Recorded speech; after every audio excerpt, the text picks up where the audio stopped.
Salut, j'espère que tu vas bien. Aujourd'hui, je te retrouve pour une nouvelle vidéo.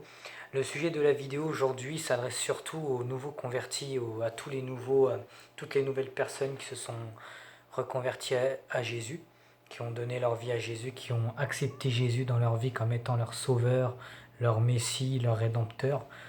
Car Jésus est le seul rédempteur entre les hommes et Dieu. C'est le seul, il n'y en a point d'autre.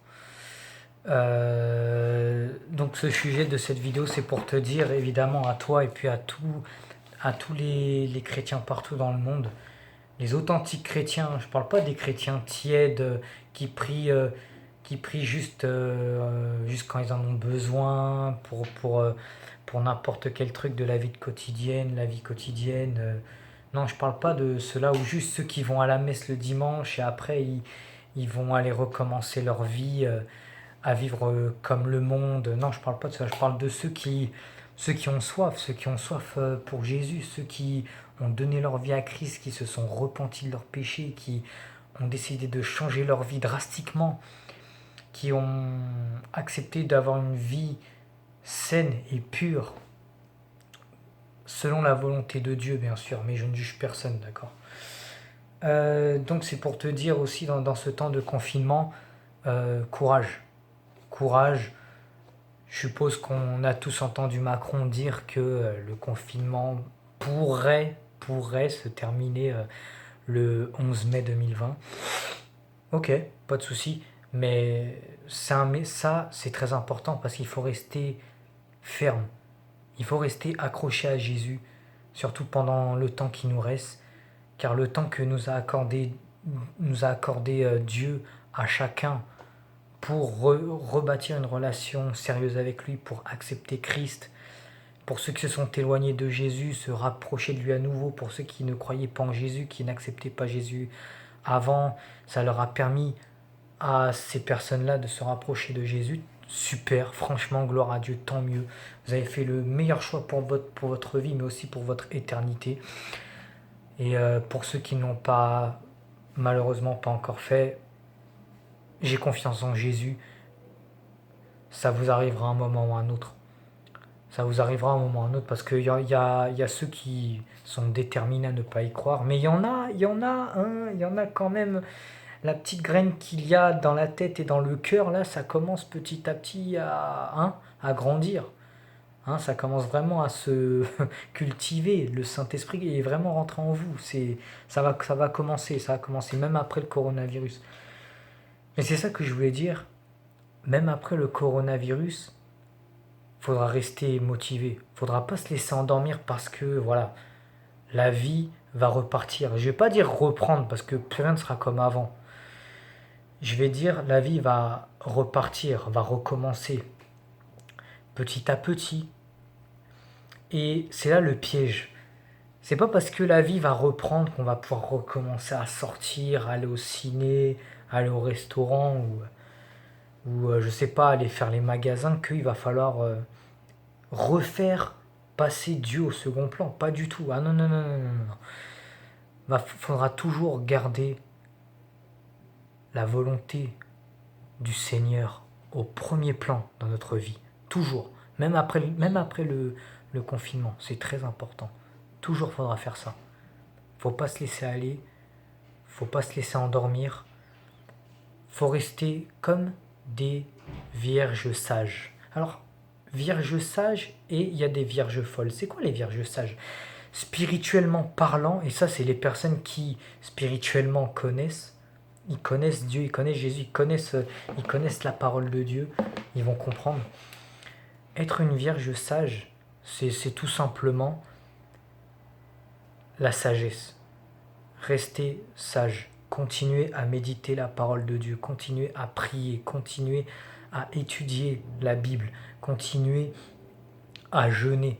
Ça s'appelle être une vierge sage. C'est quelqu'un qui va continuer à vivre selon la volonté de Dieu. J'ai oublié de prêcher aussi. Oui, prêcher c'est très important aussi. Prêcher l'évangile.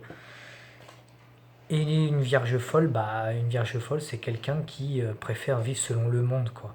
Musique, les réseaux sociaux, Insta, Facebook, regarder la télévision toute la journée, toute la nuit, le football, toute la journée, toute la nuit. Rester toujours à l'éveil, réveillé. Car Jésus peut venir à n'importe quel moment.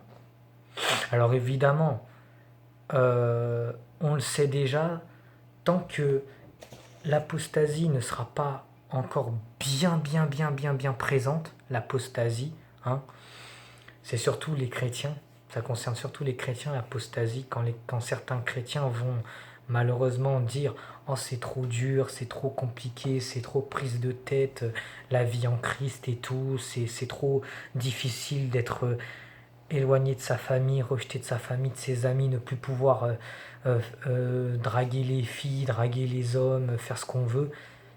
Donc je vais abandonner. » Mais non. C'est ça l'apostasie. D'accord? Ça concerne surtout plus les chrétiens que les païens. Les païens, eux, ils croient déjà pas en Jésus, ils croient déjà pas en Dieu, voire très peu de cas de païens croient en Dieu. L'apostasie, c'est surtout les chrétiens, tous les chrétiens tièdes, les chrétiens occasionnels, les chrétiens juste avec une étiquette marquée chrétien ici, mais sinon le reste, en gros je suis chrétien, mais je fornique à gauche à droite, je bois comme un ivrogne, je fume, je traîne dehors pour je ne sais faire quoi, je regarde des femmes dans les yeux en disant non, ça c'est un adultère, d'accord? Les chrétiens qui font ça, honnêtement, vous les chrétiens tièdes qui font des trucs comme ça, je vous le dis clairement, arrêtez de faire ça, repentez-vous. L'éternité existe, d'accord? Quand vous mourrez, et là je m'adresse en globalité, quand vous mourrez, ne croyez pas déjà que c'est pas juste par vos bonnes œuvres.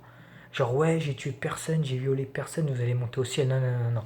Juste pour ce que vous avez fait, vous allez aller en bas. À votre mort, votre âme là, elle va aller en bas, dans l'enfer éternel. Compris? Et ne croyez pas que vous allez pouvoir acheter Dieu ou négocier avec lui. On ne négocie pas avec Dieu. Vous avez pris Dieu pour qui en fait? Non, non, non, non, non, non, non. Dieu n'est pas votre esclave. C'est vous qui êtes esclave de Dieu. Dieu, Dieu est le maître de tous les êtres humains sur cette terre. Même celui qui dit ouais non, moi c'est nanana, moi je vis avec moi-même. Non, non, non, non, non. C'est Dieu qui t'a donné la vie. Pigé, c'est Dieu qui t'a donné la vie. Tu te soumets à Dieu. C'est pas à Dieu de se soumettre à toi. C'est pas à Dieu de se mettre à ton niveau. Mais non, jamais de la vie. Dieu est éternel. Dieu est puissant. Dieu, il est inégalable. Toi, tu es juste un être humain. Tu es juste poussière et tu vas retourner à la poussière quand tu vas mourir. Parce que le corps, il pourrit, non? Quand il meurt, quand le corps est mort, il devient poussière, ça pue. Mais l'âme est éternelle. Donc, si tu ne veux pas finir dans les temps ardents de feu qui se trouvent en bas avec Satan et ses démons, parce que tu vas être tourmenté jusqu'à l'éternité tout entière. Donc, je te le dis, repens-toi. Toi, le chrétien tiède, surtout les chrétiens tièdes là, les chrétiens occasionnels, repentez-vous bien comme il faut, convertissez-vous pour de vrai, détournez-vous du péché, détournez-vous de tout ce qui n'est pas en accord avec Dieu, détournez-vous de tout ça, honnêtement. Et là, oui, là, vous aurez une chance. Faites-vous baptiser par immersion, changez de vie. Et là, oui, là, on pourra parler d'aller au ciel, d'accord? Mais en attendant, non. Les chrétiens tièdes, non, non, non. Ne faites pas ça. Et ouais, ne vous laissez pas endormir. Donc ne soyez pas des vierges folles, mais sages.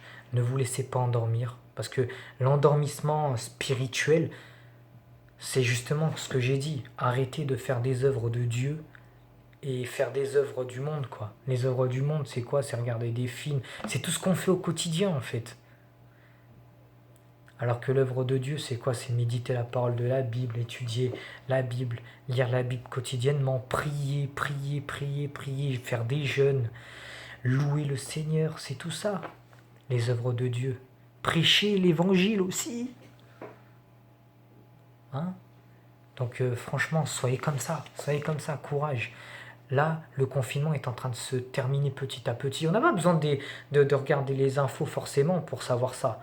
Ceux qui sont convertis à Christ peuvent le sentir petit à petit que le confinement est tout doucement en train de voilà de s'alléger. Je parle pas en termes de mort, commencez pas, non, je parle pas des morts. Les morts, c'est une tragédie, c'est horrible, il y en a encore, il y en aura encore.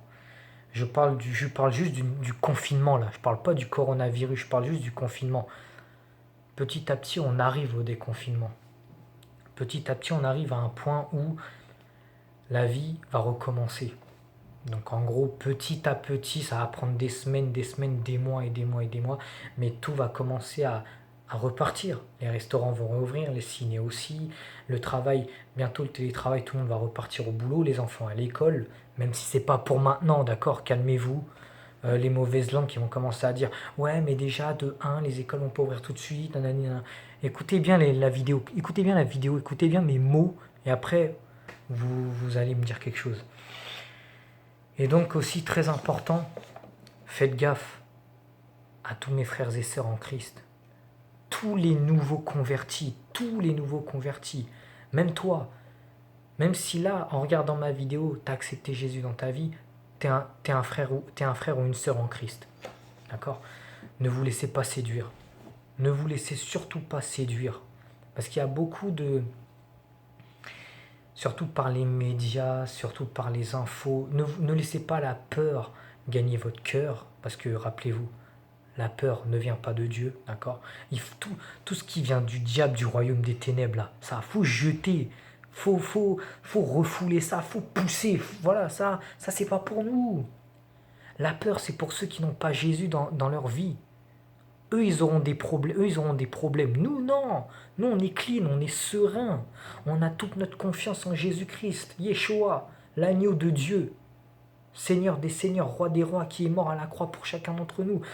Mais attention, il est mort aussi pour ceux qui ne croient pas en pour ceux qui ne croient pas en lui, pardon. Il est mort pour toute l'humanité. Jésus-Christ est mort pour toute l'humanité.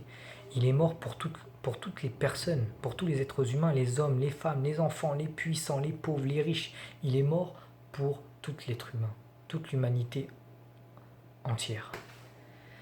Ouf. Donc comme j'ai dit, voilà. Surtout, après le 11 mai, c'est surtout là qu'il va falloir être très observateur. Il va falloir, par rapport aux signes de la terre, hein, rappelez-vous ce que Jésus a dit à un moment, quand il décrivait aux personnes la fin des temps, il a carrément dit, hein, mes frères, vous savez observer les signes du temps, des temps. Genre quand il fait chaud, quand il y a du vent, on dit qu'il va faire chaud. Quand il y a les nuages qui se dirigent à tel endroit, ça veut dire qu'il va pleuvoir.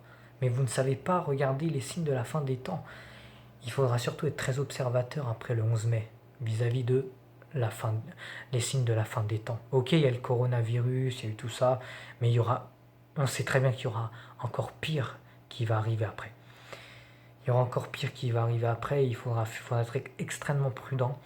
Il faudra surtout, et franchement je compte sur chacun d'entre vous, frères et sœurs, il faudra rester éveillé, continuer à évangéliser, méditer la parole, louer le Seigneur, prier, se soumettre à Dieu, craindre Dieu. Celui qui craint Dieu est un homme prudent ou une femme prudente. Compris? Une personne prudente, c'est une personne qui craint Dieu. Limite, cette personne se soumet à la volonté de Dieu. Pigé? Et pas... Parce que t'en as plein, ils se soumettent au monde, ils se soumettent à l'homme. Non. Nous, on se soumet à Dieu. Compris? Jésus est notre Rédempteur. À tous et à toutes, mais il est le Rédempteur de tout le monde, Jésus. Et c'est pour cela que je vais terminer cette vidéo en disant, toi, qui ne t'es pas qui encore repenti, qui n'a pas encore accepté Jésus-Christ dans ta vie comme étant ton seul et unique sauveur, parce que tu le veuilles ou non, tu peux dire ce que tu veux, tu peux faire l'orgueilleux ou l'orgueilleuse comme tu veux, tu peux me prendre pour un taré, pour un fou, pour un fanatique. Oui, je suis un fanatique. Ok, il n'y a pas de problème. Ça, ce sont vos pensées. Vous pouvez penser ce que vous voulez, mais la vérité, que vous le vouliez ou non, en fait, elle est là. La vérité que vous ne voulez pas admettre, elle est là. Jésus-Christ est notre Rédempteur, notre Sauveur, celui qui nous a guéris du péché, qui nous a guéris de l'esclavage du péché. Grâce à lui, on a la possibilité de ne plus être esclave du péché. Et oui, Jésus-Christ est mort pour moi. Il est mort pour toi aussi. Toi qui ne crois pas en Dieu. Toi qui ne crois pas en Jésus. Toi qui parles de Jésus comme un simple prophète. Toi qui parles de Jésus comme un simple homme de Dieu. Non, non, non, non. Mon ami, Dieu nous a donné son Fils unique qui est Yeshua, Jésus-Christ, afin que quiconque croise en lui ne périsse point, mais qu'il ait la vie éternelle. Celui qui croit en Jésus ne périra point. Celui qui croit en Jésus et qui se fera baptiser d'eau, qui se sera repenti sincèrement de tout son cœur, qui se fera baptiser, qui se sera repenti de tout son cœur et qui se sera détourné du péché, aura la vie éternelle. Mais celui qui ne croira pas sera condamné. Je vous le dis direct. Maintenant, vous pouvez m'insulter et tout, ça ne changera rien. Parce que la vérité, elle est là même. Elle est là. La vérité, elle est là. C'est tout. C'est tout ce que je voulais dire. Maintenant, je t'encourage à accepter Jésus-Christ dans ta vie. Je t'encourage à le faire, car le temps est très proche. Ne tarde pas, car demain tu peux mourir. Et si tu n'as pas Jésus-Christ dans ta vie, si tu n'as pas confessé tes péchés, si tu ne t'es pas repenti, si tu n'as pas donné ta vie à Christ avant de mourir, t'es perdu. T'es perdu. C'est l'enfer éternel. Ton âme va être pour l'éternité de l'éternité, des siècles et des siècles dans les temps de feu. Tu vas souffrir éternellement. Sans blague. Tu crois que j'ai que ça à faire de vouloir faire le buzz? Tu crois que j'ai que ça à faire de me rendre intéressant? Non. Là, je fais juste mon job. L'évangile. Maintenant, à toi d'ouvrir ton cœur et ton esprit. Voilà. C'était ma vidéo. Je vous bénis dans le nom du Tout-Puissant Jésus-Christ. Je souhaite que tu donnes ta vie à Christ, que tu l'acceptes. Et si tu prends cette décision, franchement, tu as tout gagné. Tu as tout gagné. Tu as tout gagné. Car mon frère, ma sœur, cette vie humaine, c'est rien. La vraie vie commence à notre mort. Soit la vie éternelle auprès de Dieu, soit l'enfer éternel, hanté par, tourmenté, torturé par les démons, par Satan, par tout, l'obscurité, le feu, tout. Mais dis-toi que une fois dans l'enfer éternel, tu perdras Dieu à tout jamais. À tout jamais. T'auras beau pleurer ce que tu veux, Dieu ne t'entendra pas. Évite que ça arrive, parce que tu ne sais pas à quelle heure tu vas mourir. Voilà. Si cette vidéo t'a plu, n'hésite pas à t'abonner. Je te retrouve la prochaine fois pour une autre vidéo. A plus.